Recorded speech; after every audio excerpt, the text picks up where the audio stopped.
Mis sina arvad, kas Eestis tasub oma kodule päikesepaneelid paigaldada? Tere, minu nimi on Maarja Krossberg-Kuusk, olen materjaliteadlane ja olen praegu professor Tallinna Tehnikaülikoolis. Olen õppinud rakendusfüüsikat ja materjaliteadust ning oma teadustöös tegelen igapäevaselt uute päikesepaneelide materjalide ja tehnoloogiate arendamisega. Kes meist ei oleks viimasel ajal mõelnud enda majapidamise või ettevõtte elektrienergia tootmise ja tarbimise peale? Kust minu kodu elekter tuleb ja kas kuidagi saaks seda hinnarallit kontrollida? Oleme harjunud, et Eestis on odav elekter, aga see aeg on tänaseks läbi. Muidugi on riigil energiapoliitika kujundamisel määrav roll, aga mõtleme veidi, mis me elanikena ise ära saaksime teha. Päikese- ja tuuleenergiast elektritootja saab meist olla igaüks. Ühe majapidamise jaoks sobivad lahendused on käepärast ja nende hinnadki juba jõukohaseks muutunud.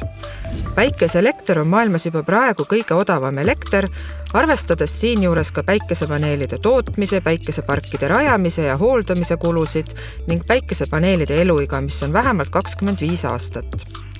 Päikesepark tasub ära umbes 5-6 aastaga ja pole siis imestada, et just päikeseenergeetika on maailmas kõige kiiremini kasvav energeetika valdkond.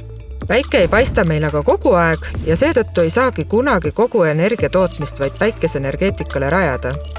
Hetkel on 2 võimalust oma majapidamises päikesevalguse puudumisel siiski elektrit tarbida. Üks võimalus on olla ühendatud elektrivõrguga ja teine võimalus on kasutada akusid päikeseelektri salvestamiseks. Akud on veel kahjuks päris kallid ja lühikese elueaga alla 10 aasta.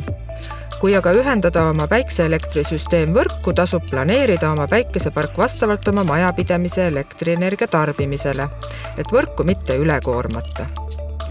Nii et päikesepargi abil on meist igaühel võimalik anda oma panus keskkonnasõbraliku energia tootmisesse, päikeselisel ajal olla iseenda peremees ja hoida oma kulutused elektrienergiale kontrolli all.